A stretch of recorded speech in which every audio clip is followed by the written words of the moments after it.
Adventure and Pipeman on W4CY Radio.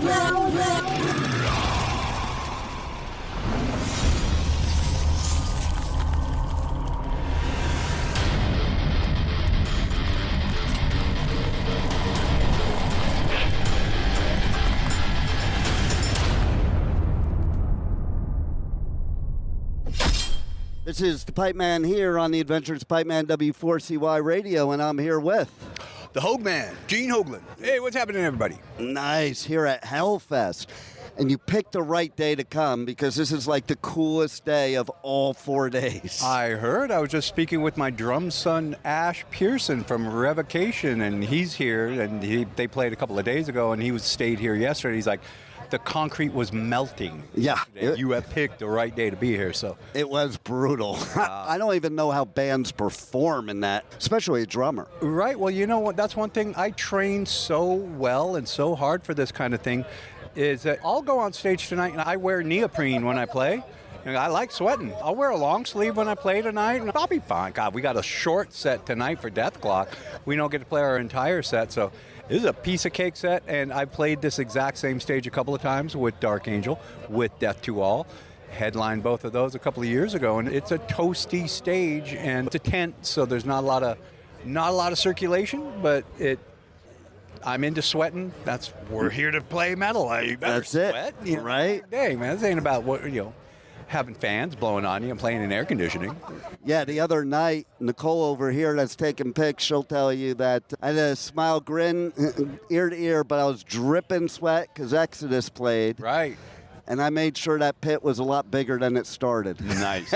Excellent. Well, that's the way to go, Pipeman. Absolutely. So tell our listeners that may not be familiar with Dethklok what it's all about, because it's a really cool story. I love that you're on Adult Swim. It's like, how many other bands, metal bands, can say that?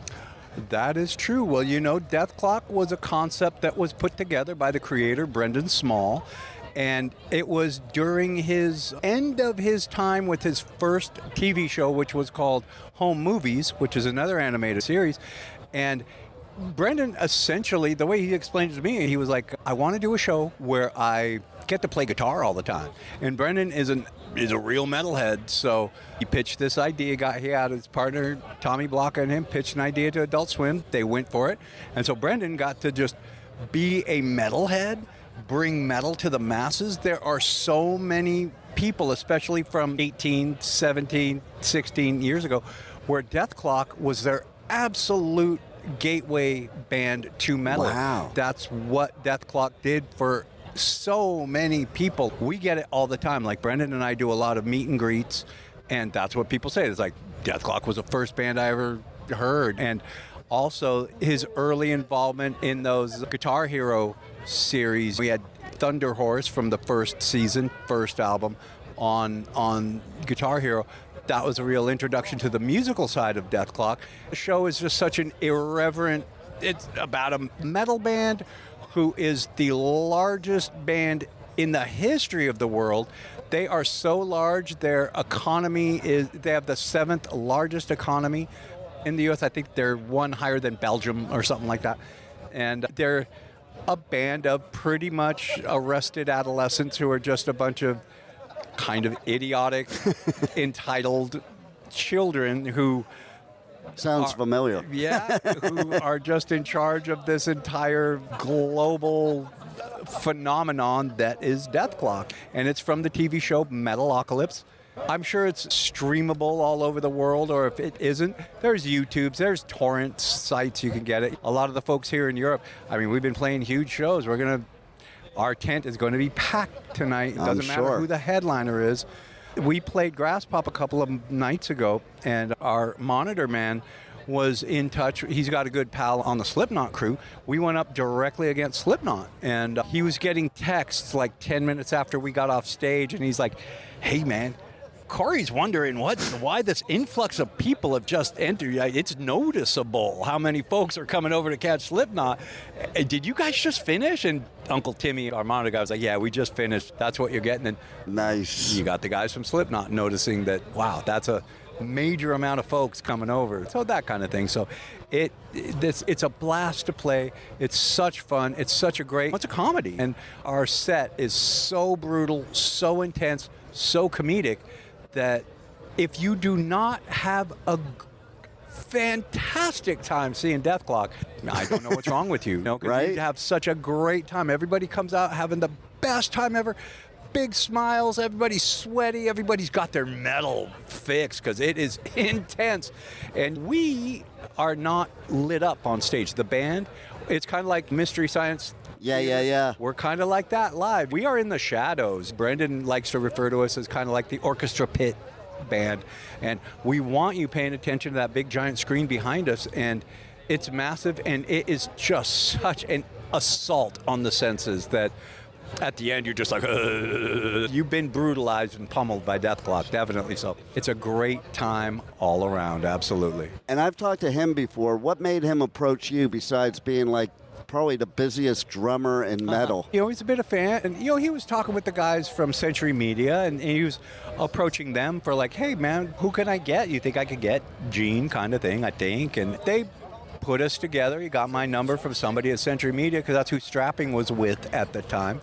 And I got a call out of the blue from Brendan saying, I'm Brendan Small. I have a show and I was well aware of the show, and I had yet to see it because it was in the first few weeks of its initial airing, and I was just running like crazy. So I happened to be at a place where I could catch the show that night because I remember it was a Sunday night that he called me.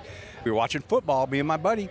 So the new episode was on later that evening, and I caught it, and Brendan said, we have a budget to make an album, a soundtrack album to the show. Might you be interested? And I'm always into doing sessions, all that kind of stuff. And then when I saw the show, I freely admit, I was like, it's like the humor. I happened to catch the episode where Murderface, the bassist, is puking into a bucket. And I'm like, okay, I get it. But the music was serious metal. I was like, wait a minute, this is not corny TV metal, right, TV rock or something. This man, you could tell he knows his metal. And so right then I was like, okay, you definitely have my attention. And then I got to see a couple episodes real quick soon afterwards, and I could see where some of the humor was actually, it's on some higher level. There is some actual real highbrow humor to this thing, placed in the midst of these 5 idiots that are just a bunch of idiots, and so, but there's some actual real kick-ass humor there, and so I was hooked. And so by the time we got to track the record a month or so later, how that worked out. Dethklok, a global phenomenon, and it is. A lot of people are very, very much saying this was my gateway metal band, and we have toured so much in the States over the last 15 plus years, 16 years or whatever it's been. God, yeah, almost 20 years now. Wow. 18 years. There are so many folks that have come to me that they're the grizzled veterans of the scene in their towns. And they'll come to me after the show and they'll say, look, I've lived in this town forever. I've seen every concert from club shows to the giant arena shows and the stadium shows.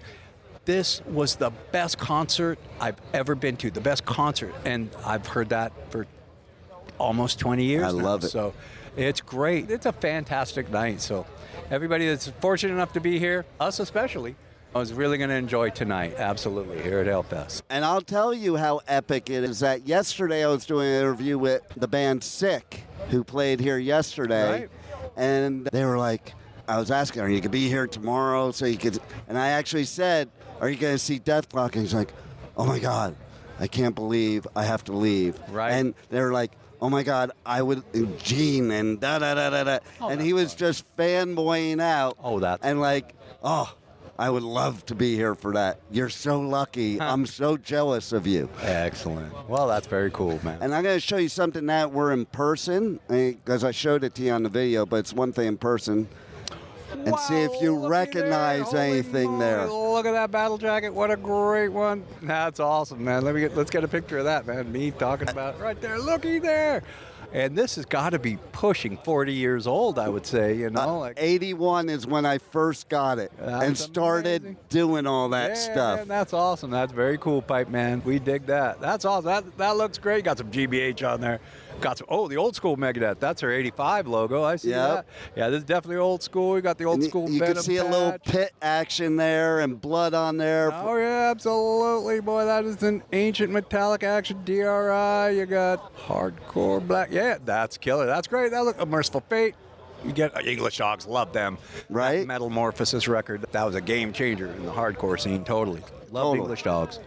So, That's great. That looks awesome, brother. Thank you. Well, thank Thanks for you sharing that. for lots of memories over the years in multiple bands. Fair enough. It's like you've been all over the place. Like probably the most in-demand drummer, in my opinion. Well, I put the hoe in Hoglan. There you I tell you, man, I'm a drum hoe, man, definitely. So I love doing what I do. I'm an absolute poster child for living one's dream. I set out on this path when I was 11. That's Wow. when I said, I'm going to be a rock and roll drummer. I'm going to play for bands and see the world and all that. And by the time I was 13 and super into metal by that time, I was 12 in 1980 when the huge crush of metal came out. Me You too. know, that was still the best year of metal ever. And that was all fresh stuff being thrown right at me. So that cemented my love for metal, and that's why I'm going to be a metal drummer. I'm going to play in fast, heavy. I'm going to be in the heaviest bands I can find. And I didn't even relegate myself to one band. Even back then, I was like, I know I'm going to play with a ton of musicians, and it's going to be great. And so here it is, 45 years later, and Could you even predict that we'd be sitting here at Hellfest 45 years later? Right. It was a wish. It was a dream. And tell you that I guess I've recently come into contact with the term of manifestation, and I'm like, everything that I hear this manifestation stuff is, that's what I did. I made this happen. I created this out of my own brain, and I saw the path that I needed to be on, and I tried to make all the good decisions that I could. We might have talked about it, growing up in the LA scene there. And I was the initial LA scene of all the Dante Foxes and Great Whites and Rats and Motley Crues and Dubrow before he was doing it was after Quiet Riot. Quiet Riot was a little before my time, the initial Randy Rhoads Quiet Riot. But Snow and all of those bands, A La Carte, one of the greatest bands ever. I was going to see all those bands when I was 13 and becoming pals with those guys. And my sister was 5 years older than me, and she used to drag me to all those shows, and this was awesome. Getting to meet all these guys that eventually became huge, big stars. But the thing it taught me was, a lot of those bands that I would see at the time, they got huge with not the exact same members that they had, because we go to the parties afterwards, and the majority of the band would be pretty well put together, but there was that one guy in the band that would just get shitty drunk on a Wednesday night, and I was just a sponge. I didn't drink or do drugs or anything, so I was just a sponge to it all. I'm like, I don't think that guy's going to last in this band. Sure enough, he gets the boot. They get a guy that's got more together from one of the other bands. They signed the big contract. They go on to huge things, and that guy is just left behind. I watched that happen so many times. So it was just being a sponge, being a witness to all of this activity where I was able to kind of discern, that's the way to go. This is not the way to go. Don't act like that, like a douche. That scene, to not do alcohol and drugs in that scene, that's unheard of. Right. I live that scene, so I know what you're talking about. Absolutely. One of the people you're talking about gave me his business card. I went to their first show ever. Right. And he gave me his business card, which I wish I had today because he's not in that band. Fair enough. There was a drummer for a band that went on to become a gargantuan band, and one was 15 or so. I obtained the keys to my folks' car, and I went and drove and picked him up, and he was driving us around. We were doing something together. And the biggest lesson I ever got, was from this guy as he was talking to me about his philosophy on making it in the music industry. And he said, and this is no joke, he said, I don't care who I have to screw over, step on, F over, walk on to better myself and get myself bigger in the music industry. I don't care who I have to screw over. I will do it. And I was just I don't think that's, I'm listening to this, and I'm going to do the, I took from that, go do the opposite. I love it. So he got the boot from that band. He's on their first couple of recordings, and they were killer. They were well known, especially in LA, especially on KMET. They were getting the big push in 83, 84, right at that first burst of the 83 kind of stuff, and 84 definitely.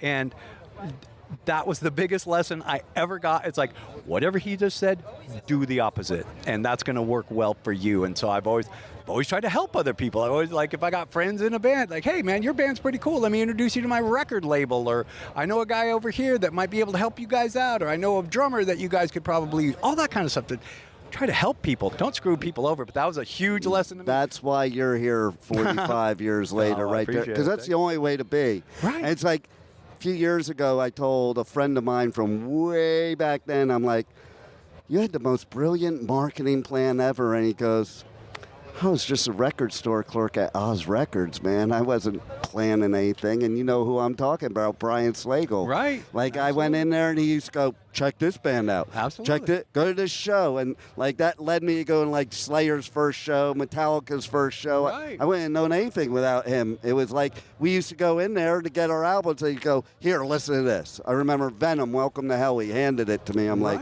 oh, my God. And that's, I met him in the LA scene when he was putting out the initial Metal Massacre, and he was doing those. Metal Massacre was coming out at the same. It was kind of like using it as a release night for Metal Massacre 1, when Saxon played 2 nights at the Whiskey. One night was Metallica, the other night was Rat, and a number of other bands, and I went to both nights, and that's when I met him there, and I was 14 at the time, and just a cool guy that wanted to talk about metal. I was cool with that, absolutely. That's the way it is. Now, one last question, too. The castle out here in Hellfest, is that your guys' castle? Did they bring it here for your show? Mord House. They did. They especially had it shipped out directly for Dethklok, so that's where Dethklok will be hanging until the show, and then we'll take the Deathcopter over to the stage and then play our stage and head back to the old Mord House castle that they got especially trucked in for Dethklok here in the old Hellfest. There it is. That's excellent. Man, I love that you're here at Hellfest, because this is like one of the most epic festivals for you guys to play. Indeed. We're really happy to be here. This is our initial run. We are only doing 4 shows out here, Dethklok is, and so we're just introducing ourselves to the European public, really. It's been a long time, and like we played London last night, and we played our own show in London, not a festival. And one thing we are very used to is Dethklok fans being very loud and very enthusiastic, but last night in London was the loudest ever. I mean, Dethklok has always been my flat-out loudest band from the audience standpoint, just singing along, screaming along, cheering, all that kind of stuff. And it was amazing last night, so that was awesome. So we're happy to be here. I think you'll break that record tonight, maybe. We will see, absolutely. Boy, we did real well at Grass Pop a couple nights ago, so that was awesome.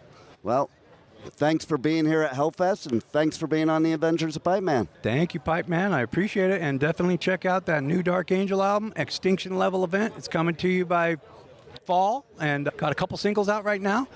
Check them out, and that's all I ask. Check them out. Make your own decision on them. It is badass. They definitely have to check it out for sure. Cheers, brother. Appreciate it. Thank you for listening to the Adventures of Pipeman on W4CY Radio.